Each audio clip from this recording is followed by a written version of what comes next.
The following program was made possible by the generosity of those who have determined to hold fast to the true Roman Catholic religion, as expounded by the Roman Catholic Church before the disasters of Vatican II and the so-called New Mass.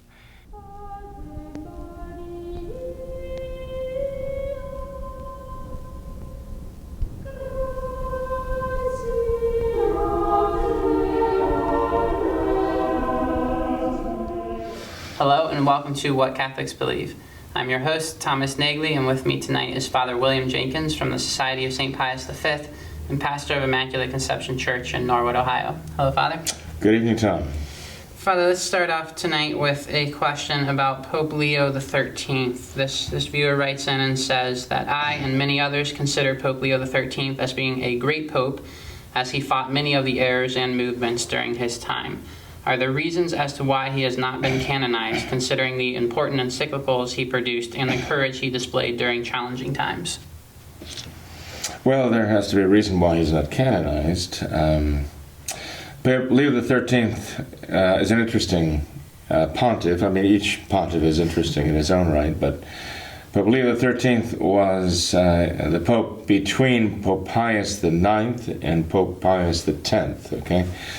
So Pope Leo XIII reigned from 1878 to 1903, which is a good period of time. Pecci is his family, P-E-C-C-I is the family name. And tall, slender, ascetic, bright, very lively eyes when you see his pictures, very cerebral. But Pope Leo XIII is probably known as one who retreated from the hard-line position of Pope Pius IX and decided, well, let's engage the revolutionaries on their own turf. Up until that time, Pope Pius IX had adopted a policy of just dogged resistance to the changes, to the revolutionary, the liberalizing, so-called liberalizing work. They were not really liberalizing at all. What they were doing was trying to liberate mankind from the church, from Christ is what they were really doing. All of the philosophical movements of the day that were anti-Christ, anti-Christian, naturalism, rationalism, and all the rest kind of fell under the broad label of liberalism, which was simply meant to say that your faith is your own personal faith, practice it in private, don't bother me with it, and leave it out of the public area, leave your faith at home, limit it to within your own soul and within your own home, and do not bring your faith into the public forum. It cannot influence. It was actually, by the way, a final fulfillment of, you might say, bringing to the ultimate terms Lutheranism. As Luther basically gave us the idea that the prince, whoever he may be, the secular prince, really is the one who speaks for God in his area. But then if you do away with priesthood, as Luther did, and you have nothing but ministers who are functionaries and representatives of the people, then you'd have to say, well, if it's being a representative of the people that makes you a minister, then you'd have to say, well, actually, the prince, the ruler, is really the representative of the people par excellence. So, yeah, he's really the spokesman for God. And this was basically doing what the Orthodox had done in the East, in tying religion to the political power and the culture of the area. So Luther accomplished that in the West, pretty much. The idea of keeping your faith in Christ private, it's between you and God, and do not let it in any way influence your public behavior. And certainly do not allow it to move you to try to influence the laws of the land in any way Christian.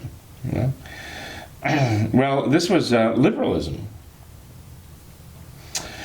And Pope Pius the Ninth was absolutely against it. You know, when you consider the way Pius IX started, it is remarkable because he was considered to be a liberal, if not the most liberal of all the cardinals, such that there was even speculation, open speculation, that he was actually a Freemason.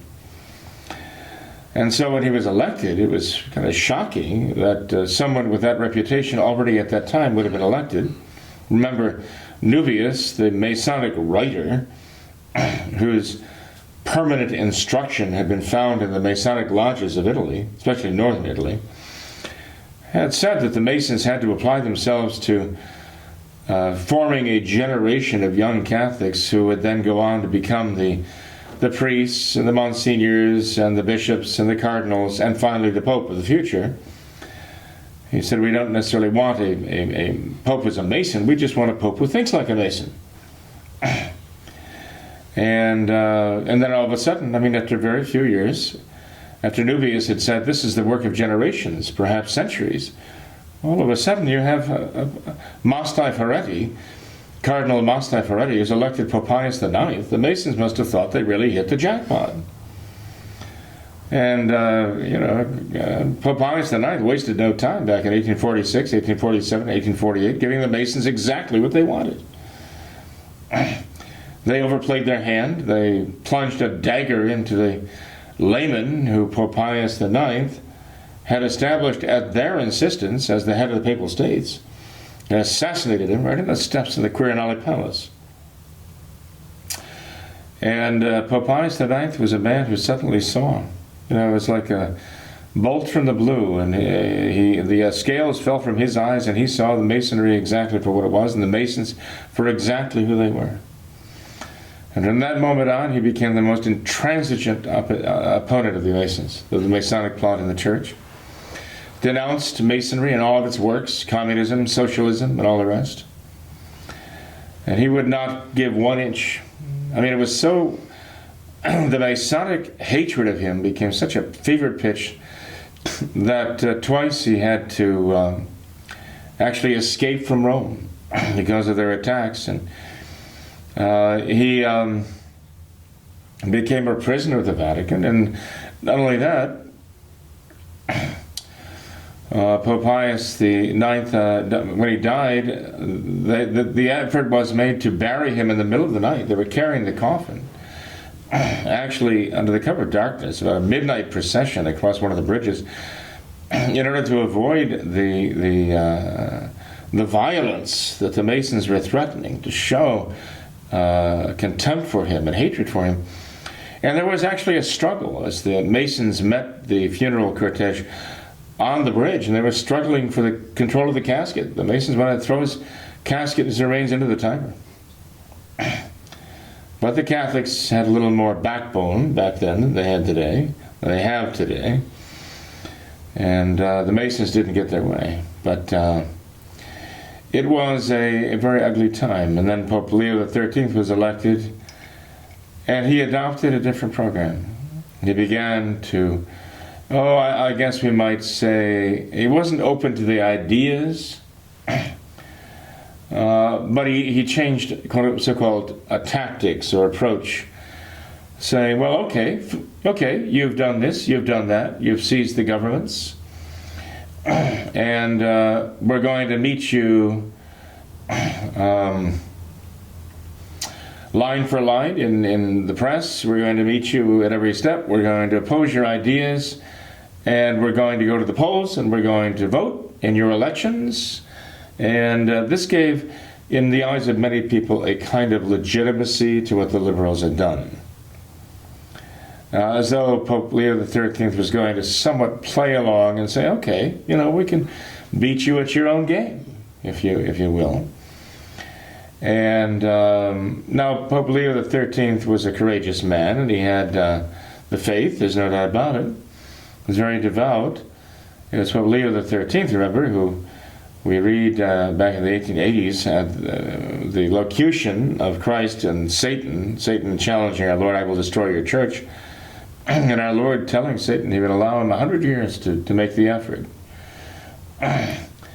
And Pope Leo XIII penning that long prayer to St. Michael the Archangel, which he talked openly in the prayer about the enemies of the church trying to gain control of the papacy. But still, the church lost ground during that time. She did not gain ground. She lost ground during that time. Because the propagandists of the liberals always have an advantage. They can lie, and we can't. And lies resonate with people, unfortunately. They can lie, they can misrepresent. Even to this day, they have an advantage, you might say, because to us, when we hear liberals lying, and we hear progressives, as they like to call themselves for the moment, because the name doesn't have the stigma that liberal does, but it will very soon. When we hear them selling just bald-faced lies that are just so brazen that we think, how can they do that? Aren't they ashamed? And then we remind ourselves, they're not ashamed to murder babies by the millions. This is what they do. They murder babies by the millions every year around all the world. A lie? What's a lie to them? You know? It's nothing. They applaud themselves. The better lie they can craft, the greater the hero they make out of the liar. They think, oh boy, that was a real good one, you know. More power to you. So they applaud the lies. Their whole lives are lies, built on lies. So now the church did lose ground under Pope Leo XIII, such that when Pope Pius X was elected, he had a real job to do in dealing with the modernists who had gained power in the church. And he had tried for years, he said, to address them. As the Cardinal of Patriarch of Venice, and then as Pope Pius X for the first 4 years of his papacy, he was striving to deal with the modernists and trying to reason with them, trying to plead with them, appeal to them. And finally, after 4 years, he was elected in August of 1903, and September 8th of 1907, Pope Pius X issued the encyclical Passioni Dominici Gregis, condemning the errors of the modernists. And he says, starting out the encyclical, he tried very hard to deal with them, to dissuade them. And pride and audacity sat in the modernist house. He said these are their chief characteristics of their personalities. Pride and audacity. And he said it was impossible to get anywhere with them. They're not honest people. You know? Well, between the death of Pope Pius IX and the accession of St. Pius X, you had all those years of the reign of Pope Leo XIII, about 25 years. And the church actually did lose ground. Then you had St. Pius X, who resisted mightily, so much that the enemies of Christ hated Pius X. Those who loved Christ loved St. Pius X. And then after St. Pius X died, you got Della Chiesa, Benedict XV, who was Pope during the war years, World War I, and then Pius XI. And Pius XI was, again, no slouch, you know. Like Leo XIII, he wrote powerful encyclicals condemning the errors of liberalism and rationalism and so on. But when it came to practice, the actual practical steps, there was the dividing line, I think.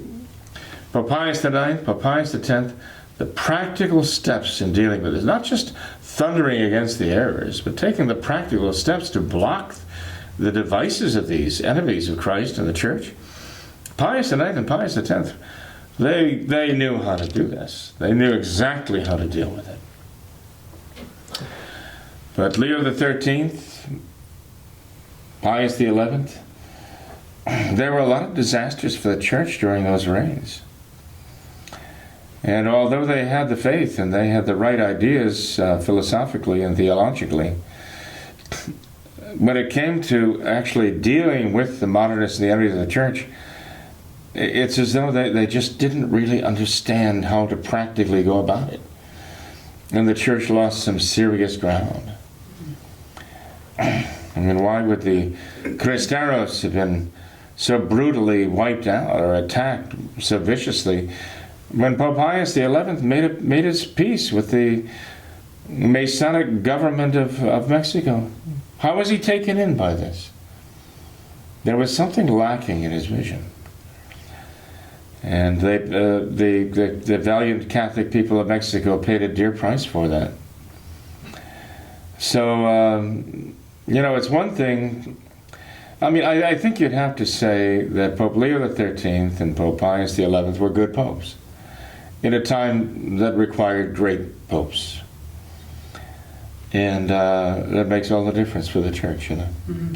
So I think that's why Pope Leo XIII, well, I mean, who would have canonized him? I mean, De La Chiesa during World War II wouldn't have canonized him. And, the Achille Ratti, Pius XI, I don't know if he would have had an opportunity to do so if he even thought of it, Pope Pius XII, again, I just, not that I'm an expert on the subject by any means, but I just didn't see it happening, and it didn't happen. So, now we have, or they have Francis up there, whom even they are getting nervous about, and they're trying to plot to somehow replace him because he's blowing the cover on the whole plot, as it were, by being so brazen, so blatantly out of control, that even the liberals who put him in, even the modernists who put him in, are getting nervous about him. He's such a wild card that even they would like to find somebody a little bit more. I mean, they don't want to find anybody more Catholic than he is. They just want to find somebody who has a different approach, who's not going to raise hackles and raise the alarm. People around the world, as Francis is doing. But in this case, I don't think you're going to find real Catholic popes canonizing Pope Leo XIII for his historic and let's say heroic resistance to the enemies of the faith, but because of what he wrote upholding the faith and condemning in principle modernism, you're not going to have the modernists canonize him either. Right. So I just don't think that he was really the stuff of. He wasn't the modernist hero to be canonized by them, and he certainly wasn't the Catholic hero in practice to stand his ground, stand in the breach, take the arrows of hatred of the world, and be an St. Pius X, certainly, by any means. And, if I was speaking of popes being canonized, it seems that's, the visible head of Christ's church. That's pretty much the most dignified office that a human being can possibly hold. And so the requirements for that, with all this authority, is going to be some serious responsibility. And it seems like there's some serious requirements for a pope to be canonized, a saint. If you think of the first however many popes, the terrible things that they suffered, all the martyrdoms that they suffered. And then we had Pius V and all the tremendous things that he did. And I believe he was the last pope canonized before, 4 centuries before Pope St. Pius X was canonized. So it seems that it takes an absolute great pope, like you said, not just good popes, someone like Leo XIII or these other popes who may have been very, very, very good popes, but not these great popes, which is what it seems that it would take to be canonized. But let's move on. Right. Well, Tom, that's right. And if a priest is supposed to be in the illuminative way of the spiritual life before he's ordained, and you expect priests, that are priests for St. John Vianney or St. John Bosco, but they're not. And you elevate the responsibility from that to that of a supreme pontiff, vicar of Christ on earth, and what is it demanded of them? Yeah. Oh yes, every little failing and weakness is going to be magnified, just under the microscope. It's going to have serious consequences. So there's a huge responsibility, and no wonder St. Pius X, when he was elected, said in his first encyclical that he was not, mortified, was not humble, but he was terrified. Yeah. He was terrified of the responsibility. He explained why. He thought the Antichrist might be in the world already or about to come. He referred to St. Paul's second epistle to the Thessalonians, chapter 2, as saying that he actually had an honest-to-goodness fear that he would be one who would have to then or very soon confront the Antichrist and the power of the Antichrist in the world. That seemed to be a common theme among many saints, that they would often attempt to reject offers of the office of the papacy or some other great see, just because of the serious responsibility that came with that. And that's like in the Imitation of Christ. You read Thomas à Kempis, I believe, mentions that several times about how it's so much better to be an inferior rather than a superior, just because of the great responsibility that comes with it. And the verse that comes to mind: "He who much is given, much is expected." Well, the Peter principle is that you're promoted to the level of incompetence. You succeed in this, you succeed, you get promoted. You succeed in that level, you get promoted. You succeed in that level, you get promoted. You're promoted until you don't succeed anymore, and then you don't get promoted anymore because you found the level of your incompetence. But how many good priests have refused, well, not refused, but have really resisted being consecrated bishops?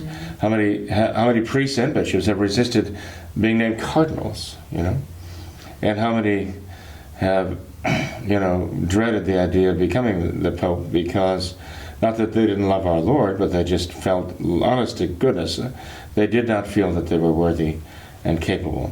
And then you had Pope Celestine V, who actually resigned because he had been elected, felt he wasn't doing a very good job because he didn't have the practical sense to actually govern. He was great, he's a saint, but he felt he didn't have the talent.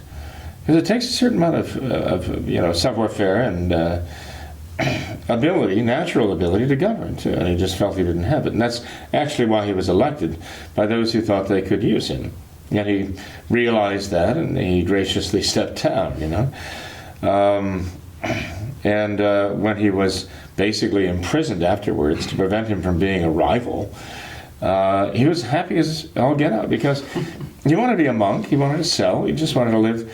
And when he was imprisoned, I think it was in the Castle of Gandolfo, if I wasn't mistaken, in the Castle Sant'Angelo, for a while, he seemed to say, well, this is now finally what I've wanted all along, my little cell and chapel to pray, and this is my vocation. So, but that's what saints are made of.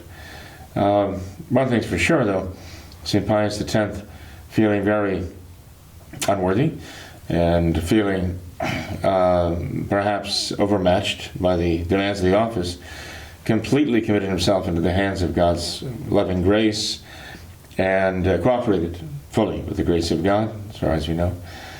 And this humble, let's face it, his name in Italian translates into basically Joe Taylor. And somebody is very, very humble and how ordinary in that can you get? That name, Giuseppe Sarto, you might say a common man extraordinary. He was such a common man. But by the grace of God, as St. Paul said, his grace in me had not been void. We need another Pius X. And, that's what we should be praying for. But in any case, Pope Leo XIII was not that. Sure. All right. Well, Father, I've got a question here concerning St. Peter. So this viewer says that I recently rewatched a Vatican documentary by National Geographic, where it was mentioned that the bones of St. Peter that were found in the late 1930s under the Sistine Chapel were declared authentic by Paul VI. Should we be skeptical of this because a modernist pope made such a declaration? Well, the remains of St. Peter were found under the Vatican. Okay, they were actually not found under the Sistine Chapel. Okay. They were actually found under the high altar of St. Peter's Basilica. Makes a big difference. Why? Because the basilica was originally built in that spot by Constantine, no less. the basilica was positioned. It was actually cornered into a hillside, the Vatican Hill, which required the movement of thousands and thousands of cubic yards or cubic meters of soil, not only displacing them from the hill, because it's digging into the hill, but down below, as the hillside falls away, and yet the basilica had to be built on a flattened area, on a platform, as I say, dug into this and filled in down below. An enormous basilica at the time. In fact, they have a model of the Constantinian basilica on the route of the tour of the excavations of the under St. Peter's. Now, when you see a very telling model, very instructive model of the Basilica of Constantine, built about the year 320 or so, and it was your classic basilica style, even with the great atrium, the great garden, which is called the Paradisum, because it was such a beautiful garden, as the entry, the forecourt, as it were, into the basilica.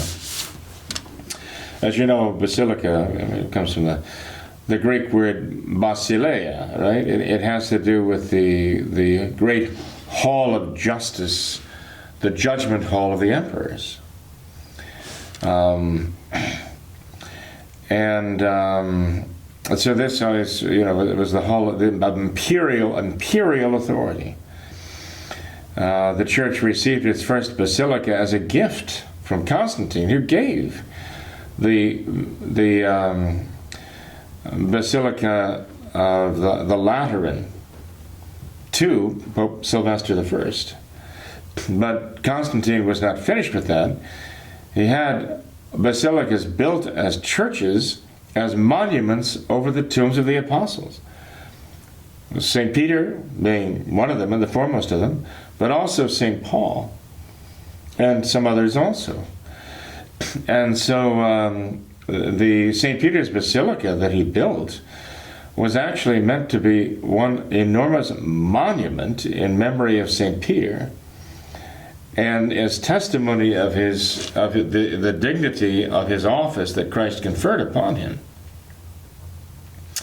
But the basilica was built in such a way, it was oriented in such a way that the altar, the central altar of the basilica, would be right over the remains of St. Peter.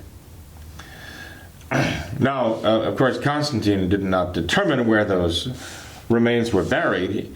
He had to orient the basilica around where those remains had been buried on June 29th in the year 67 AD, when St. Peter died in the circus of Domitian and Nero, who finished that basilica, that circus, and ordered the death of Peter there in that circus. And we know that, at least we have very good evidence to be convinced that at the end of the day, as St. Peter's lifeless body hung inverted on that cross, that his body was taken down by Greek Christian slaves who were used for that very distasteful task of cleaning out the gore. And they carried the body of St. Peter up the hill of the Vatican, which afforded a certain amount of cover for them because of the hypogea, the above-ground tomb monuments that were built all over the wall, all over the side of the hill. And so they could go through the narrow passageways with the body of St. Peter, and without being observed, especially in the light of dusk, the setting sun at the end of the day's games.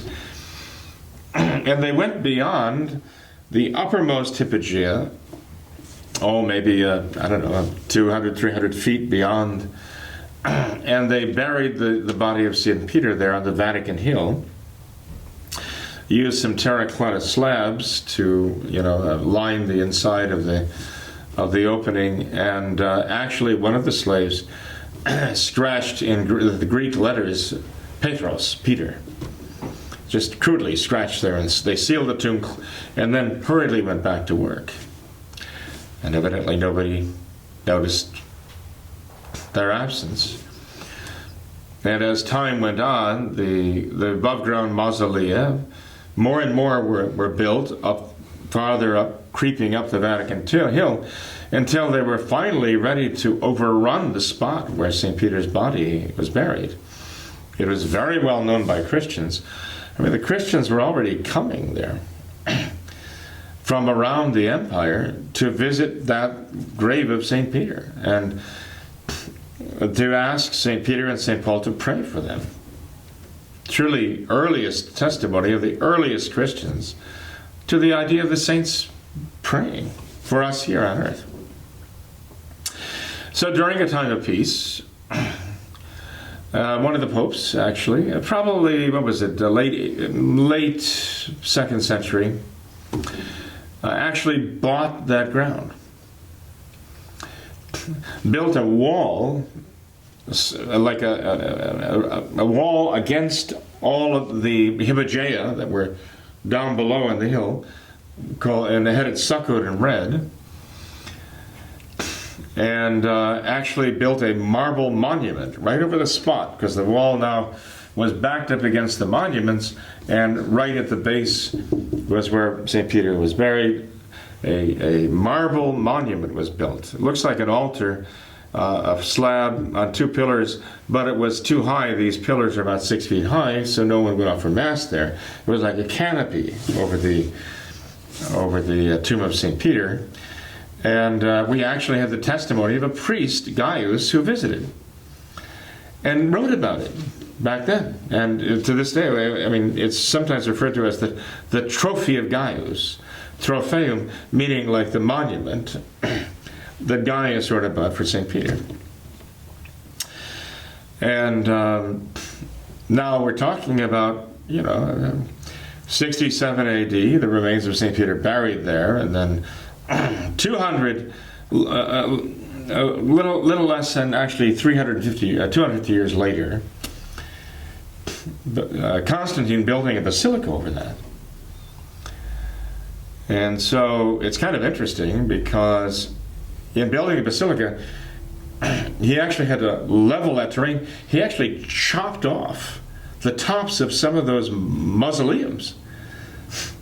And these were family burial sites. He probably had to compensate those people quite a bit, if he did. He actually had those mausolea then filled in with soil, packed with soil, because they had to be a foundation for part of his basilica. And remember, if you were to go through the sanctuary of Constantine's basilica at that time, the way he built it, as you were approaching the high altar, you're walking over at some point the remains of those above ground tombs that had been shaved off, You're walking above them, and you're coming, it's all underneath you then, in his basilica, the red wall, and then the remains of St. Peter are just below, and there's the altar, the central altar of St. Peter's Basilica. That's how it's all oriented, Well, St. Peter's the original St. Peter's Basilica, built by Constantine, stood for about 1,200 years.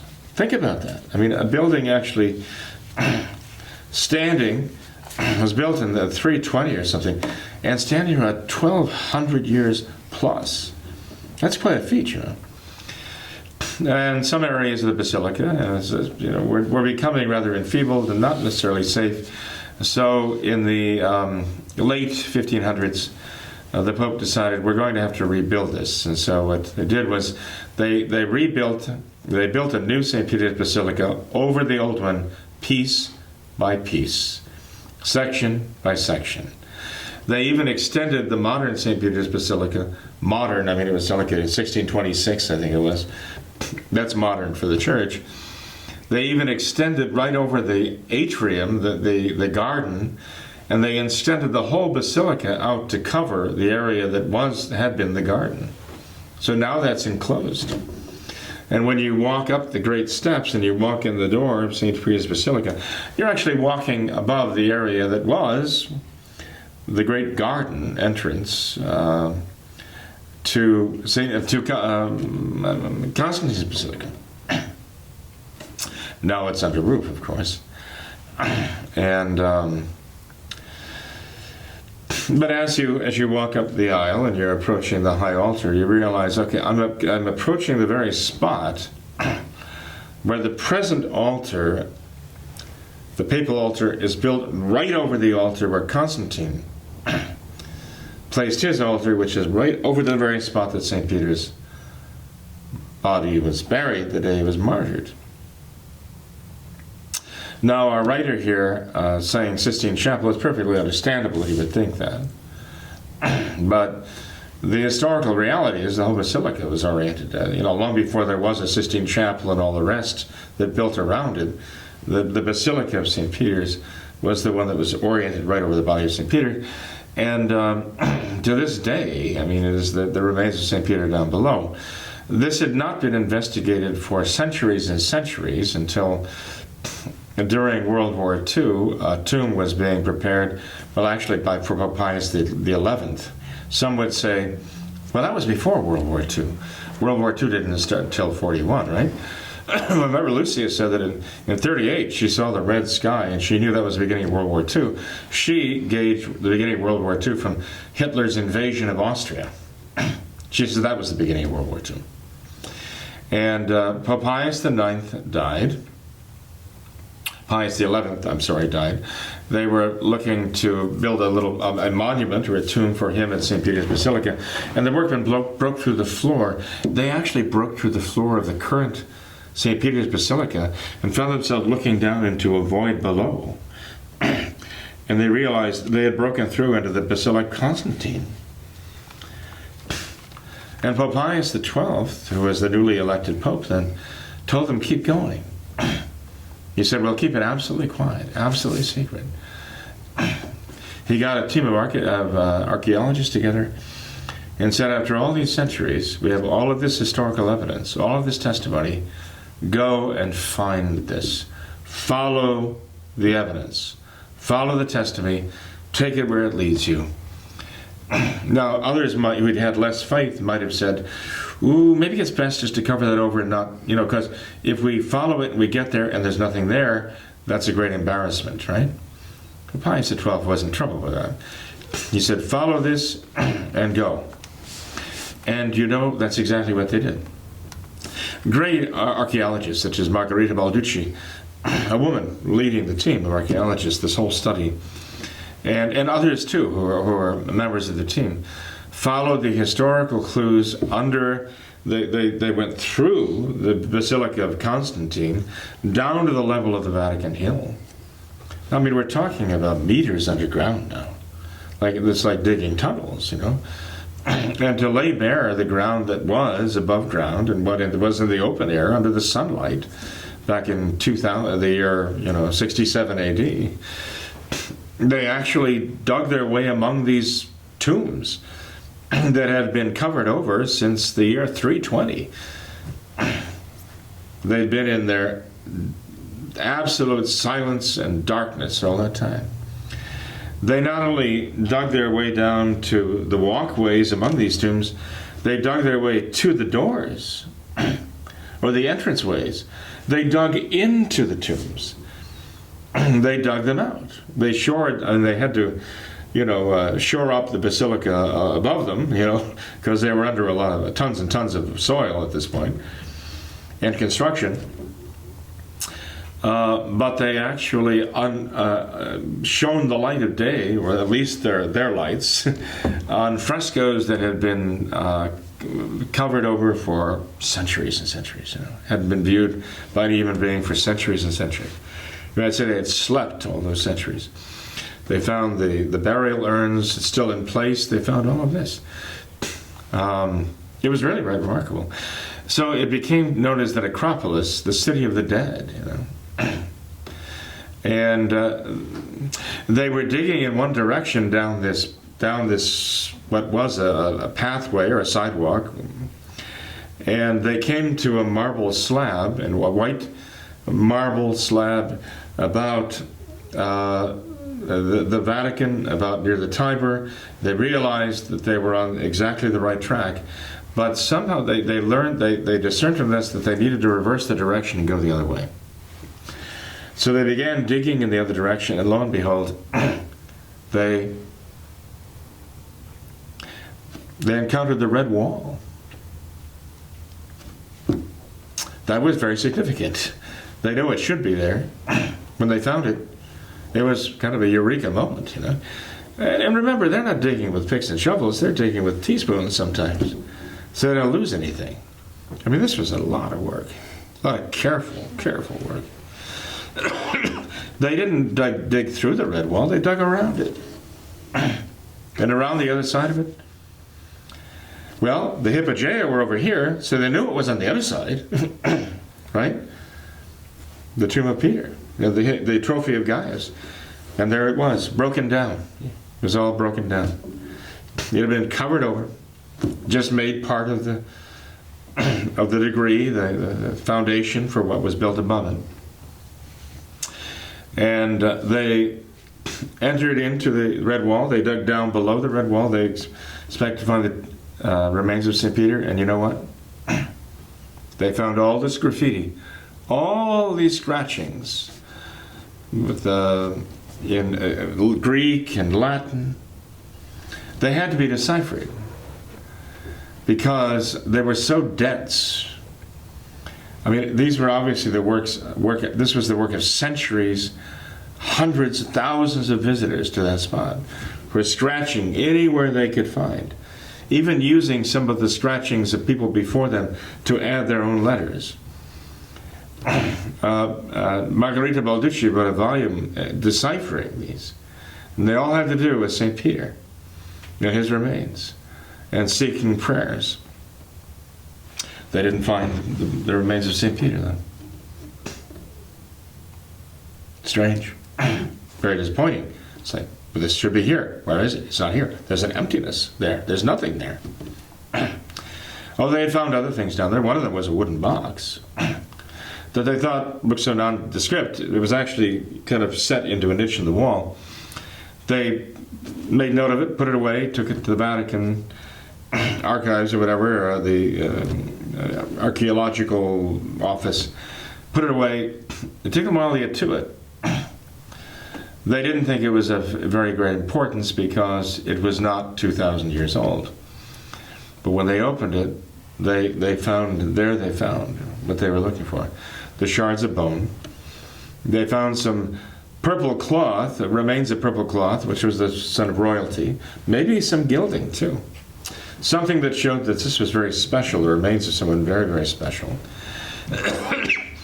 And they found other indications too. There was enough of the remains left that they could actually do some forensic studies on the person whose bones they were. And now pretty much the whole honest Christian world understands these are the remains of St. Peter. As to why they wound up in a wooden box tucked into the wall, there's a whole story, and you know I'd be more than happy to go into that, but we shouldn't right now. It would not be prudent. But for those who are interested, I mean, this is really a detective story of the utmost level. You know, this is top level detective story here. And interestingly enough now, oh, by the way, let me just finish this up. This is the definition, this is the destination for our students when they go over to Rome. They have to go here. They have to take that tour of the Scavi and the excavations under St. Peter's. 1 year, I was too late. I gave only 4 months. Because of the uncertainty of the trip, I had only 4 months, and it was impossible to get reservations. The only consolation I had was 1 other year, shortly thereafter, when I had succeeded in getting reservations for us. I found out that nobody else at that point could get reservations. There was even a young lady who was a guide through the excavations, and she could not get reservations for her and a couple of her friends, even though she was one of the guides. So I felt that we were very fortunate to be able to do this. But one has to book these months and months in advance. They're only allowed to take a total of 300 people down in a week in groups of 12. They say 12, often they'll take up to 15, but it's a real stretch, you know. They don't like to take 15 because they're afraid of the damage of just bringing people through. I mean, it takes a lot of maintenance and upkeep. Let's face it, I mean, people breathing and all the rest, I mean, it affects what they're doing there. But finally, they take you through the whole. What they do is retrace the steps of the archaeologists, essentially, and they explain what they found and where they went from there. So it's very instructive.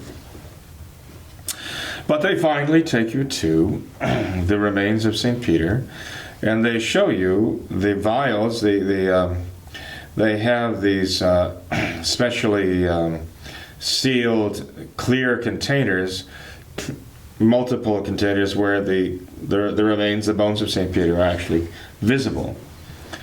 And they actually invite you to pray there, which of course we do. They take you then to the Clementine Chapel, where St. Pius X was kneeling in prayer when Cardinal Mary del Val found him, when they got voted in as Pope, you know. And he's kneeling there right to the bones of St. Peter. You know? So, very appropriate. But in any case, now they say that they have evidence that in a church, Santa Maria della Capella, I think it is, which is in Trastevere, the region of Rome to the west of the Tiber, where you have the Basilica of St. Cecilia and Santa Maria Trastevere, that area of Rome. Those who've been to Rome know exactly what I'm talking about. They say that in Santa Maria, I think it's della Capella, they have found 2 clay containers which they show evidence of also being of the remains of St. Peter. Could this possibly be? Well, yeah. There's no reason why not. We know that the remains of St. Peter were actually removed from under the Vatican at one point and carried away for safety because of invasions and returned to. Actually, the bones of St. Paul and St. Peter were removed from under the basilicas and actually contained there, kept for safekeeping in the catacombs of St. Sebastian for a while. And we see the evidence in the graffiti of the pilgrims going there and asking Saints Peter and Paul, pray for the family of Fortunatus or whatever, going back hundreds and hundreds of years. And then the remains returned to their respective basilicas.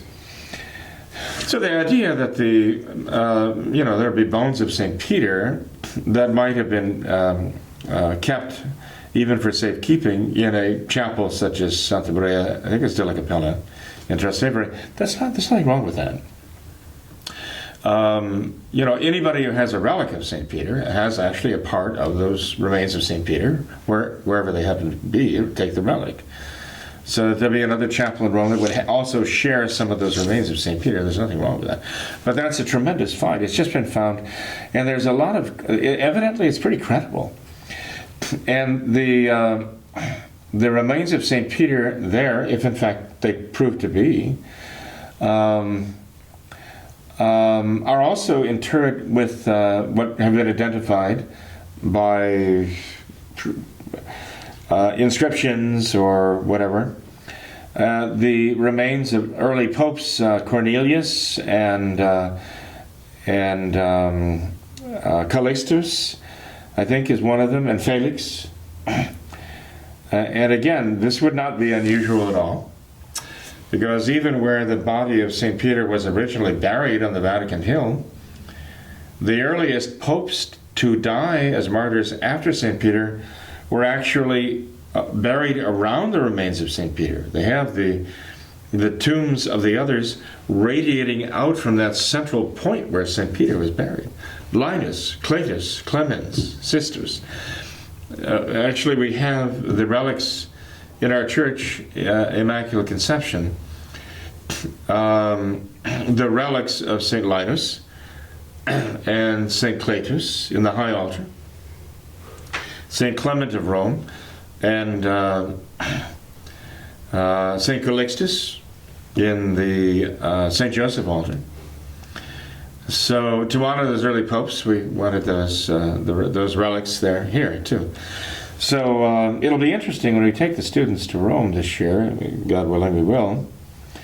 We have a group probably of about 25 to 30 people going. We're going to go to that little chapel. We've never been there. I've never been there anyway.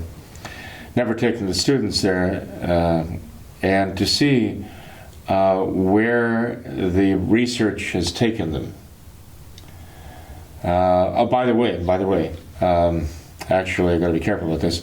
I want to see the chapel, but I understand that these clay containers have been removed to the Vatican for study, so you won't find them at that chapel in Trastevere anymore. So anyway, interesting things, interesting things. The point is, Pius XII turned the archaeologist loose and said, "Scientists, go where you have to go, find what you find, and report what you find." And it was stunning confirmation.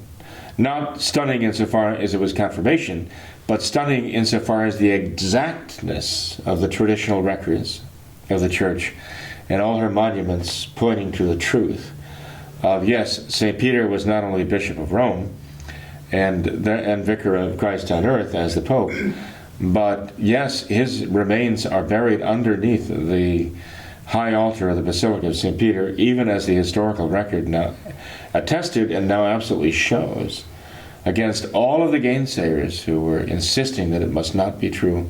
Well, guess what? They're wrong. Will they admit it now? Well, only by the grace of God. Will they actually they will admit it, that it is true. Sure.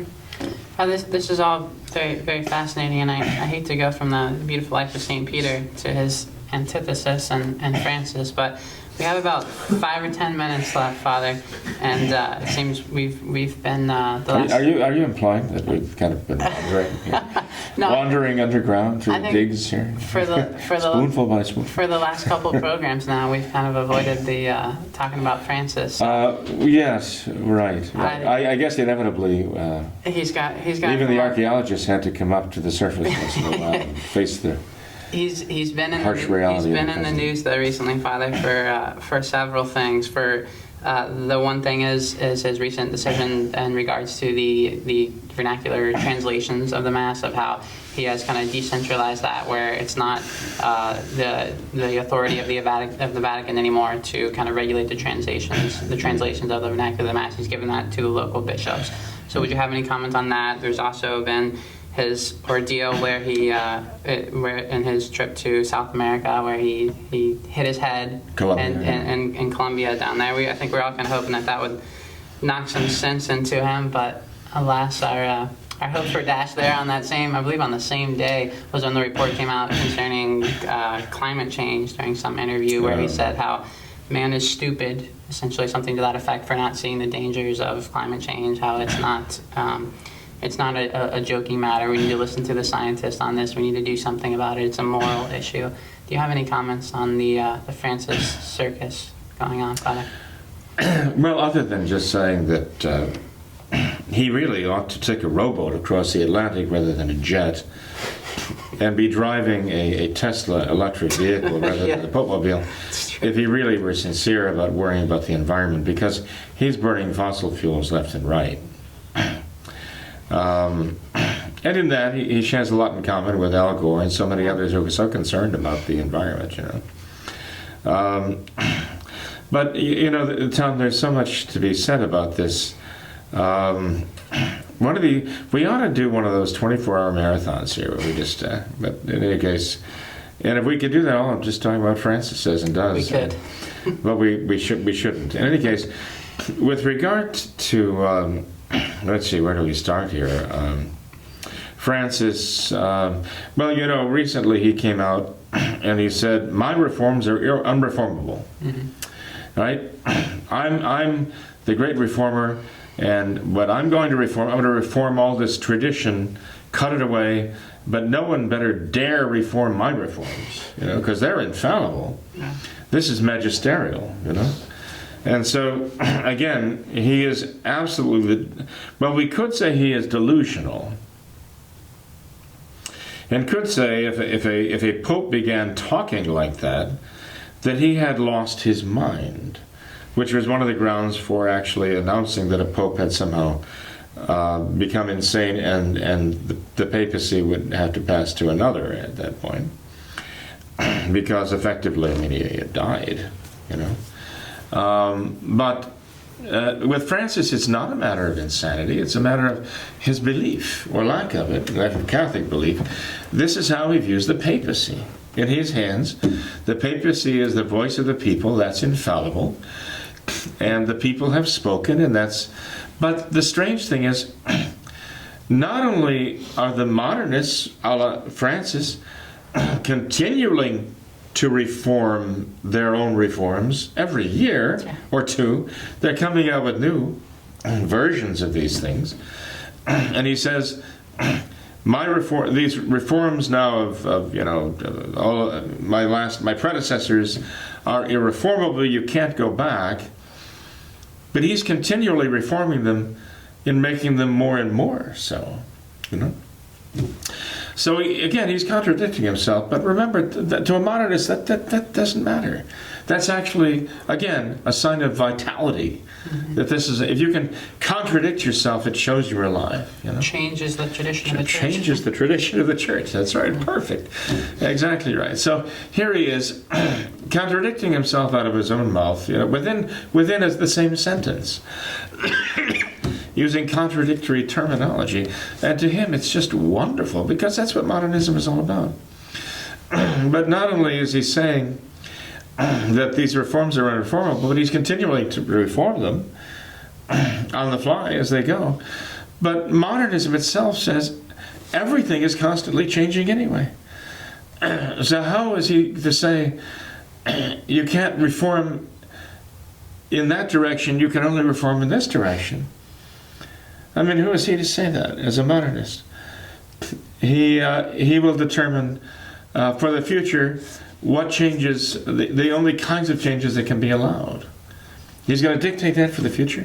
He's going to dictate that to his modernist successors, to the world of the future, to the generation with its own concept of God and so on. Who does this man think he is? Well, unfortunately, there you get into the delusional part of modernism. But in any case, it's such utter nonsense.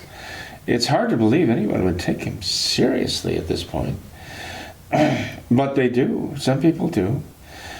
And then he goes into this thing where he talks about, what was the first thing you mentioned there? I'm sorry. With the translations. Okay, thank you. Now he's going to have the translations. So remember, Cardinal Sapir said back in the 1980s, maybe even the 1970s, in L'Osservatore Romano, there was published a statement that he made. He was the head of the Congregation for the Doctrine of the Faith. He said, look, with all of these translations out there, we cannot vouch for their validity. We can vouch for the Latin original of the new Mass and so on, but we can't vouch for the validity of the translations. That was like a thunderbolt, telling the Catholic people of the time that the Vatican cannot guarantee that the translations that are being given are even valid. Well, did they even care? I don't know at that point. Some of them did. But this is how far things had deteriorated. Now Francis is saying, basically, he's turning everything over to these bishops' conferences. They're going to produce their own translations. The Vatican is not going to screen them for validity, for doctrine, for theology. No, Francis is just continuing in his rampage to destroy the Catholic Church, or what's left of it now, as an institution, by taking the authority that the papacy should have and just dispersing it to others who don't have it, at the same time arrogating to himself authority that the Pope doesn't have, that no Pope ever had, and can't possibly have, to dismantle the traditions of the Church. So this is man, I mean, if this man doesn't meet the definition of an anti-Pope, because he represents the anti-papacy, as the Church has always understood it to be. But in any case, he's going to turn this over to the bishops' conferences now, when it's already been stated by one of the central functionaries of the change agents of the modernists, way back at the origins of this, that the Vatican can't vouch for the validity of this, and Francis is just saying basically, who cares? We're going to let them take it from here. You know, in other words, we just let them take care of it and handle it. We don't have nothing to do with it. Well, okay, fine. You know. So, I mean, at what point does he simply abdicate, you know? If he's abdicating responsibility. Well, anyway, you get the point. So, this is just another large step down the path of modernist chaos. That the ringmaster of modernism, Francis, I mean, they talk about the evil clowns now. I mean, well, okay. What's the next thing that mentions here? With climate change, how man is stupid for not seeing the... Okay, so man does not see climate change, okay. Well, let's just... what if we all said, the problem is not climate change. The climate is constantly changing. Constantly changing. We have records of that, scientific records. The question is whether we're doing it, whether we're causing it to happen, and what controls that the governments, especially Francis's much desired world government, is going to impose on us because of it. That's the whole point. The whole issue of this is not whether the climate is changing. It has nothing to do with this. The question is that, yes, climate is continually changing. We all know that. The issue is whether we're doing it. It's our fault. And we're changing the climate in an undesirable way by emissions and gas emissions and so on. What world tyranny is going to then use this as the excuse to impose its dictatorship over every man, woman, and child on the face of the earth. That's the issue. Francis is a cheerleader for that, and a very powerful one, because he's telling people that Catholics have to accept that. They have to. I mean, at the same time, he is disparaging the very idea of dogma. He's creating his own dogmas. Okay?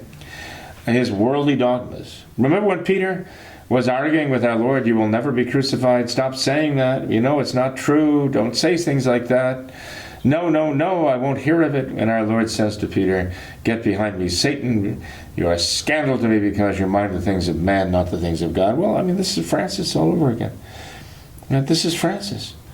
Get to behind me, Satan. You are a scandal to me. You know, there are those who rip St. Viscontus up one side and down the other, and accuse him of all kinds of things. And sometimes St. Viscontus really are blameworthy, you know. They make it like that's the whole religion right there, you know.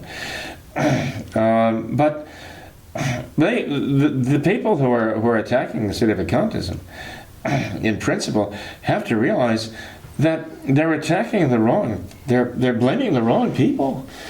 It is their own popes who have scandalized these people. When our Lord said to Peter, "You are a scandal to me," well, what would he say about Francis then? Minding the things of man and not the things of God? Oh my goodness. That's Francis to a T. And they become Satan to mankind. They become the scandal to mankind.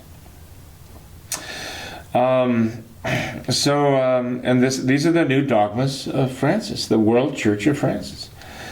So He's the one beating the drum for these things. It reminds us exactly what Nubius, to return to something we said earlier in the program, about the Masonic leader of Italy, saying the kind of pope they would want to lead the way for the Masonic revolution. A man who would speak the Masonic doctrines of who would lead the world in the direction of the Masonic cult and culture of the moment, modern day, canonizing that. And that's exactly what Francis is doing in his climate change business. Okay, but he's already called, as has Paul VI, as has even John Paul II, as has John the 23rd, before any of them, for a world authority, a world government to control these things. And don't think the Novus Ordo Catholics, the New Order Catholics, an oxymoron if ever there is one, who are following Francis in this and hearkening to his voice, don't think that they're not falling in line with this new orthodoxy, which is the old unorthodoxy or heterodoxy. They're falling in line with the idea, yes, we must get in line with the global warming one-worlders now if we want to be loyal followers of Francis. So he's the point man for the enemies of Christ in the world today. He's the point man for the enemies of the church, the Catholic Church, and the traditional Catholic faith in the world today. He is supposed to get the Catholic people, or those who still want to be, even if they don't even know what it means anymore, following him in this great revolutionary anti-crusade toward the one world government, the one world religion. And that's exactly what he's doing. Mm-hmm. Father, recently in the program we mentioned Pope St. Pius X. We just recently celebrated his feast day too, and I think that it's so telling to compare and contrast him with Francis. One of the first things that Pope St. Pius X did was issue reforms of church music. He was so intent on doing his papal duty and actually, ensuring that every note of music that was played during the Mass was appropriate and fitting. And now here we have Francis who says, I don't even care what language you say Mass, I don't even care what you say, it doesn't even matter, up to you, whatever you go for it. Well, he's already said he's against doctrine, he's against dogma. Yeah. These are not of importance to him. In fact, he's going to condemn the whole idea. Yeah. But again, modernists do. They condemn dogma because they're unchangeable truths. And to a modernist, that whole idea is abhorrent. They deny there even exist such things, and they say that these are the things that are against the ongoing religious experience that drives the evolutionary process, the spiritual evolution. Dogma is the enemy. Dogma is like the poison. You have to destroy dogmas. Dogmas are there to be destroyed. And so no wonder he doesn't care if they're reflected in these. The one thing you can't have is the traditional Mass and the traditional sacraments, because they still stand for the traditional orthodoxy and dogmas. So they cannot be tolerated. Father, I thought it was so telling too in his interview on climate change, where he talked about the scientific consensus on this matter and said how we need to listen to scientists on this, and how climate change is true because scientists say it is. And that just tells you right there that he has no concept, no grasp of truth. Truth is the consensus, basically. It doesn't matter. And Tom, good point. Read Pascendi. Yeah. This is what he's saying. Yeah. He's saying that the church in her teachings must be subject to the governments of the world, the civil authority, and must be subject to science. Her teachings must be subject to science. It's just astounding that Father, even just, I believe it was today on Rush Limbaugh on his program, he talked about this, of how there's no such thing as a scientific consensus. It's either true or it's not true. It doesn't matter if 100% of all the scientists in the whole world say something is true. That means absolutely nothing if it's not actually true. There's actually real objective truth. But that's totally foreign. That idea is totally foreign to Francis. No, unfortunately, you're right, Tom. And again, it gets back to the sadness that people are actually following that. Yeah. As though that is the voice of Catholicism in the world today. What a tragedy. that the enemies of the church consider that Catholicism. That the adherents, would-be adherents, consider that to be the voice of Catholicism today. I'm telling you, in Francis' mind, it's not the Roman Catholic Church; it's the Roman Catholic circus. And to say that he's the ringmaster is being generous, because he plays the part of the clown so often. But I mean, when I say this, I mean, it sounds terribly impious and irreverent to say this. I'm just saying what Francis himself has already said. He's already said that people should enjoy the liturgy. That somehow the liturgy has failed. Not the people, the liturgy has failed. If the people don't enjoy the liturgy. Well, what's a circus? Right? Entertain. The greatest show on earth. Francis, well, I mean, maybe Stephen King will cast Francis in some future movie of his. I mean, he's making lots and lots of money over the movie It right now, and with the evil clowns. And maybe Stephen King and Francis. I mean, Stephen King, I think, is very liberal politics. Maybe he'll see that he and Francis can actually really make something really meaningful, or get together and produce some fantastic liturgical experiences where everybody will have a great time, and they'll both get rich doing it. I don't know, but I'll tell you one thing. Neither Francis's words and actions are no more Roman Catholicism tradition than Stephen King's characters in his novels.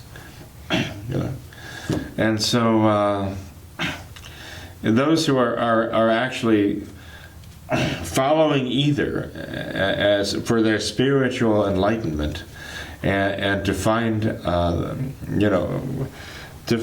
God in faith, they're lost. Whether they're following Francis or Stephen King, I mean, they're not going to find true faith there.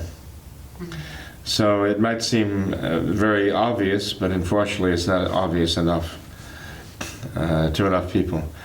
So what can I say? I just ask people to wake up and smell the incense, come back to the traditional faith and recognize what they're following and realize it's not Catholicism. It's not the Catholic Church. It's not Christ. Right. We read that article last week, Father, about this Catholic writer who mentioned someone bringing their dog to church, a Novus Ordo church, and he thought that was a perfect symbolism of how he said the modern church is going to the dogs. And I think that... Hey, take it easy. I mean, on dogs. Take it easy on the dogs. The dogs have never sinned. Yeah. Did they give the dog communion? Did they give the dog the wafer? Who knows? I mean, would Catholics even react today? Would they think, oh, isn't that cute? Probably. Some of them might think, oh, isn't that sweet? And actually, I could make a case. It would be far less evil than giving communion to Bill Clinton. Yeah. Wow. That's a scary thought. Yeah. Right. Well. So, I mean, sad as it is, this is what it comes to. The dog might have been the most devout person there. The prophet Isaiah talks about the ox and the donkey recognizing it's their master in the manger, but not the people, And there are examples in the lives of the saints of donkeys kneeling down, as it were, before the Blessed Sacrament, while the people are scoffing about. So, here's Francis, who says as a boy he used to mock the Mass even while he was serving it, trying to trip up the priest in the prayers, making a big joke out of it. Well, guess what? Now he's doing that professionally. Congratulations, Francis. You made the big time. Now you can really make a mockery of the liturgy. And well, anyway, I know we could go on and on about him because he goes on and on. Every time he flies from one place to another, he gives the press free rein to ask questions. And it's one bêtise after another that he comes out with. But, you just have to pray for the people to have the scales fall from their eyes and recognize that, even those who have a hard time emotionally accepting the reality, because it shakes them, they eventually have to realize, well, whether it can be or it can't be, it is. The fact is, it is happening. And rather than say, well, gee, if I believed this was happening with Francis and all of his pomps and all of his devices and so on, if I believed I'd lose my faith, as someone told me once, they ought to say, no, my faith is not in Francis, my faith is in Christ. So if I see that a man like Francis is now in that position in the Vatican wearing the robes and he has the address and all, but he's saying these terrible things against the faith, then maybe I need to rethink my faith and make it not so much dependent on man, but to be totally dependent on Christ and realize that I have to follow Jesus Christ and the traditional faith and the traditional Catholic religion. That's where I have to go at this time. And that's what they all should do. That's the only way they're going to find solid ground faith-wise, because otherwise it's just chaos out there. St. John Bosco said it very well in his dreams. He saw the entire world like a gigantic sea, an enormous storm.